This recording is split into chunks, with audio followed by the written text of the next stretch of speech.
A paz do Senhor, querido líder, querida líder do nosso querido grupo, nobre grupo, seleto grupo, Repensando a Liderança. Tudo bem com vocês? Espero que estejam todos bem. Queridos, já há algum tempo que eu não falo com vocês, peço desculpas, tá bom? Correria do dia a dia, mas eu fico pensando qual o tema, qual o próximo assunto que a gente vai abordar. E o de hoje é um assunto muito importante, muito interessante. Espero que vocês tenham a bondade de dispensar a mim um pouquinho da sua atenção para refletir comigo esse assunto tão importante que eu vou compartilhar agora com vocês, tá bom? O tema de hoje é: ficou melhor ou pior? Ficou melhor ou pior? O exercício da nossa liderança, aonde estamos inseridos, está melhor ou está pior? É uma pergunta muito interessante, porque essa pergunta vai nos acompanhar, aliás, ela nos acompanha desde aquele primeiro milésimo de segundo em que aceitamos a função de liderança na igreja onde nós congregamos. Naquele primeiro instante a gente não contamos isso para ninguém, mas dentro de nós a gente se colocou esse princípio. Ninguém assumiu a liderança na igreja onde está para que as coisas ficassem piores. Nós assumimos para melhorar as coisas, as circunstâncias e as pessoas. Então, no começo do exercício da nossa liderança, a gente já chegou com a intenção de tornar as coisas melhores. Nós dissemos para nós mesmos: olha, vou me empenhar para deixar a circunstância melhor. Ponto final. Mesmo que você não tenha falado isso para ninguém, foi isso que você disse para você mesmo no instante que você assumiu a sua liderança lá na igreja, lá no lugar onde você está. É errado querer fazer melhor? É errado querer que as circunstâncias fiquem melhores? Não é errado, não é pecado. O problema é o modo como a gente pode colocar isso. Isso não pode vir de modo arrogante, de modo imperioso, de modo ditatorial. Isso é algo natural. Paulo disse na primeira carta de Paulo aos Coríntios, capítulo 15, verso 10, ele falou, olha, quando ele comparou o trabalho que ele fazia com um trabalho que as pessoas faziam antes dele, ele falou, olha, eu trabalhei muito mais do que todos eles. Então Paulo comparou o exercício da liderança dele com a outra liderança, né? E ele falou, olha, eu trabalhei muito mais, fiz mais, trabalhei mais. Bom, então não é errado a gente querer fazer mais, querer fazer melhor, não é errado, não é pecado.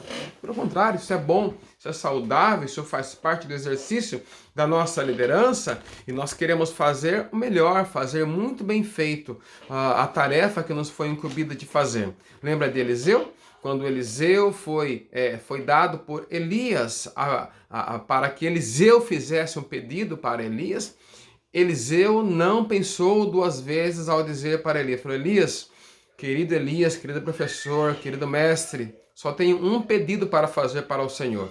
Quem sabe Elias pensou, puxa, será que ele vai pedir o esboço do meu último sermão? Será que ele vai pedir a minha Bíblia, a Bíblia que eu uso para pregar nos congressos e conferências? Será? Não.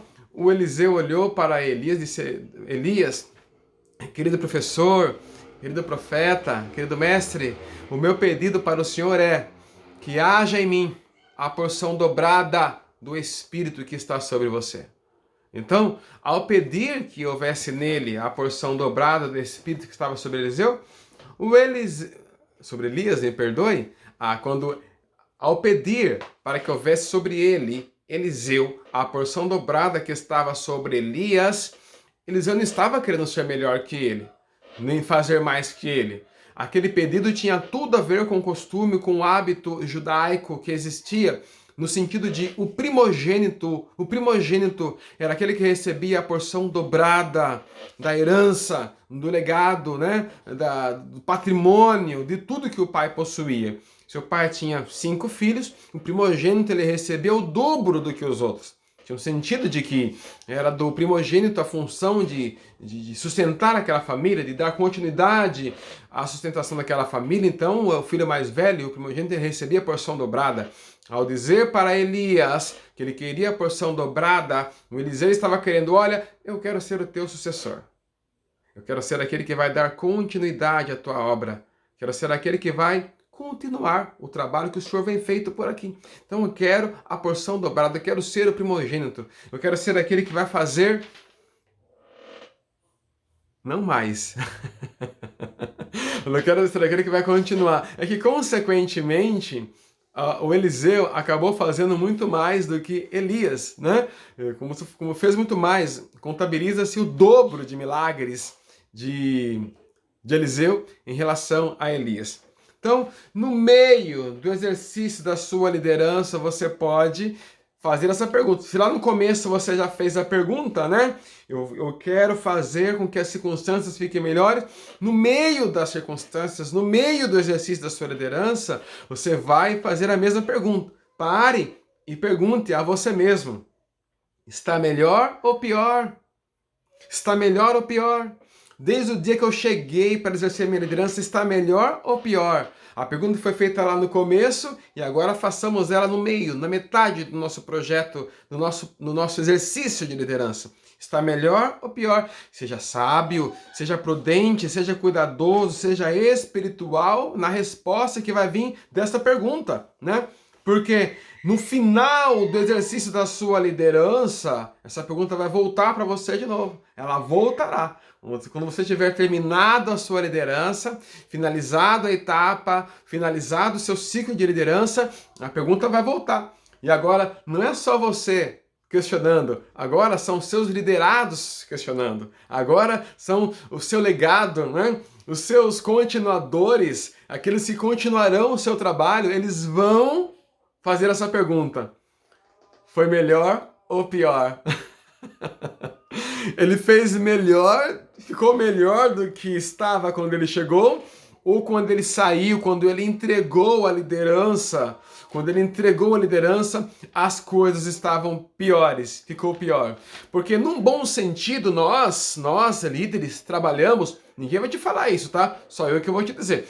Mas num bom sentido, nós líderes trabalhamos de modo a complicar, num bom sentido, a vida do nosso sucessor. Queremos fazer tão bem feito, tão bem feito, tão bem feito, que o líder que chegar depois vai ter que falar: e agora? O que eu faço agora? Olha o que essa pessoa fez. Olha o nível, o quilate, o calibre, o naipe da liderança desse líder, dessa líder. O que é que eu vou fazer agora? Azar o seu. É horrível ser o sucessor de um líder excelente. E que essa dificuldade exista na vida de quem vier depois de cada um de nós. Que eles tenham dificuldade, num bom sentido de manter. Por quê? É bom. É sinal que fizemos muito bem feito. É sinal que fizemos num nível muito bom, a ponto de quem chegar depois ter que se questionar, falar: e agora, hein? Como que eu vou fazer para ficar pelo menos parecido o nível da liderança que eu pretendo exercer depois de uma etapa, depois de um ciclo tão excelente quanto este que tal pessoa exerceu antes de eu chegar até aqui? Amém, queridos? Muita coisa há para se falar sobre isso, mas eu não quero me estender, não quero passar de 9 minutos, né, para não deixar o vídeo muito longo, mas claro que eu volto com outras reflexões, quem sabe uma continuação dessa aqui, para continuar a falar com vocês, e vamos continuar repensando a liderança, amém? Um beijo no coração de todos vocês, e eu volto em nome de Jesus com novas reflexões, tá bom? Obrigado a todos pelo carinho e pela participação.